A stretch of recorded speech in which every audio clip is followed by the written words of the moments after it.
Uka, Yaponiya sening enangni uyi emas. Yotqizib non bermaydi senga. Bugun Yaponiyaga uchib kelgan boladan Yaponiya haqida taassurotlarni so'raymiz. Yaponiya haqida taassurotlaringiz. Taassurotlaringiz deyman. Ha, aka, Yaponiya vashcha menga yoqdi bori. Mazza qilyapman. Binolar bu hamma zo'r narsalar bor shu yerda ekan, aka. Gap yo'q lekin vashcha mazza qilyapti. Endi bundan keyin rejalaringiz qanaqa?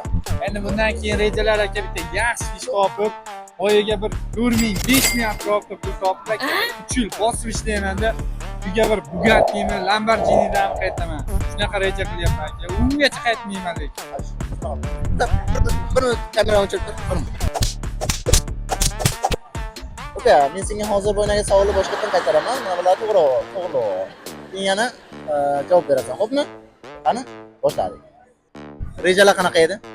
Rejalarmi? Endi shu hamma qatori ishlab 1000, 1,5 ming pul chiqarib olsam bo'ldi.